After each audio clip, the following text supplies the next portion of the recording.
Doesn't matter. If it's in my way, I'll move it. Full camera right here.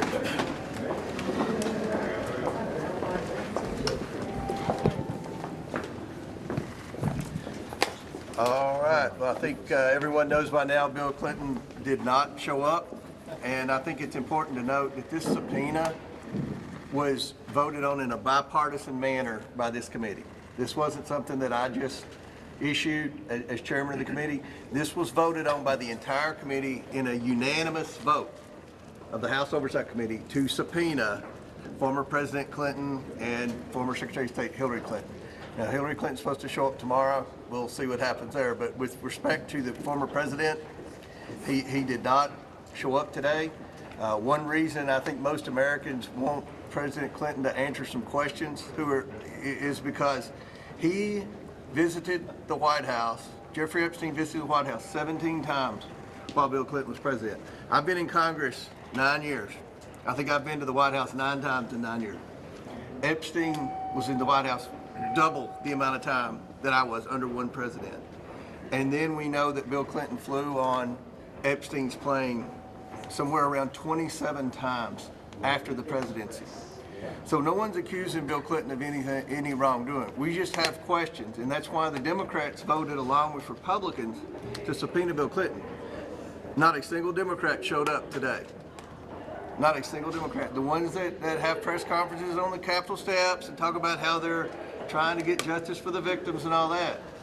It just seems like they only care about questioning Republicans. And we've had a former Trump cabinet secretary, Acosta, in for a grilling. We had Bill Barr, former attorney general, in for a grilling. But for whatever reason, President Clinton didn't show up, and the Democrats on the committee don't seem to have a problem. This is the amount of preparation that went into this deposition today. These were the questions that we were prepared to ask. We've communicated with President Clinton's legal team for months now, giving them opportunity after opportunity to come in, to give us a date, and they continue to delay to the point where we had no idea whether they're going to show up today or not. I think it's very disappointing. As a result of Bill Clinton not showing up for his lawful subpoena, which again was voted on unanimously by the committee in a bipartisan manner, we will move next week in the House Oversight Committee markup to hold former President Clinton in contempt of Congress. Yeah, so with that, be happy to answer any questions real quick. Mr. Chairman, will you roll out bringing Donald Trump in for an interview? Well, in this investigation? President Trump has answered thousands of questions about Jeffrey Epstein. In fact, I would say today, well, you all ask him questions every day. He answers questions every day about Epstein. Will you rule out? Well, you can't bring in a current president of the United States, and you all know that. So, but President Trump has answered thousands of questions about Epstein. I bet today, at some point, some of you all will ask President Trump questions about Epstein. He answers those questions. To my knowledge, former President Clinton has never answered questions about Epstein. And we just had questions because, again, I think anyone would admit they spent a lot of time together while Bill Clinton was president and post-presidency. And again, no one's accusing the Clintons of any wrongdoing. We just have questions, and I find it odd, not only they didn't show up, but that the Democrats on the committee, who are so concerned about getting to the bottom of the Epstein investigation, didn't even bother to show. Mr. Chairman, in his letter to you, Mr. Chairman, President Clinton suggested that this was a Joseph McCarthy-style tactic to have him brought in front of this committee. How would you respond to that? Who said that? President Clinton, in his letter to you last night. I mean, this is a thing that obviously the media is interested in, the American people are interested in. He's never answered any questions, and the Democrats on the committee voted with the Republicans for Bill Clinton to come in. I mean, I don't ever remember a bipartisan vote to subpoena anyone. I've been on the Oversight Committee the entire 9 years I've been in Congress. This is the first one. So the Democrats were real eager to hear about Bill Clinton, and then somebody came along and told them they need to stand down. I've never seen a Democrat not show up for a deposition. the whole time I've been in Congress on the Oversight Committee, I've never seen a time when the Democrats never showed up. Yeah, when Hunter Biden came, there were 10 or 12 of them in there. Sir, is there any? Mr. Chairman, we asked Hakeem Jeffries about this. Epstein Island right now? Bill, go ahead. We asked Hakeem Jeffries about this last night, and he called you a deeply unserious person, said he doesn't have faith in you to lead this investigation.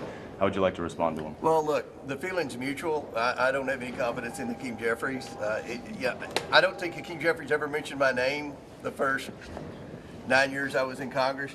In the last 2 months, he's mentioned my name and made slurs at least 5 times. I think that Trump derangement syndrome is morphing into Comer derangement syndrome for Hakeem Jeffries. So my advice to Hakeem Jeffries is, first of all, recognize the fact that the members in your conference voted to subpoena Bill Clinton.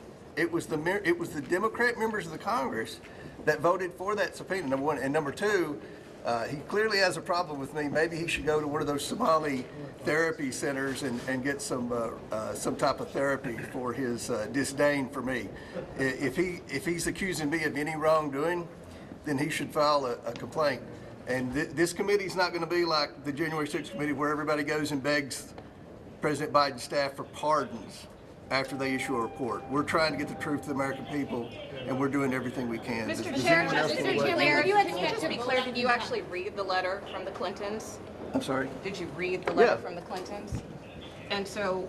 Which one?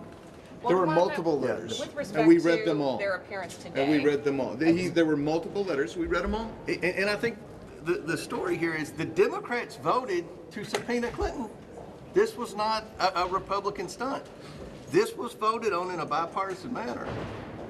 And there, by the way, And nobody showed up. Go ahead, Andy. let me just add to this. There was communication from the committee to the Clinton lawyers back and forth for continuously for at least 6 months. And they never said they weren't going to show.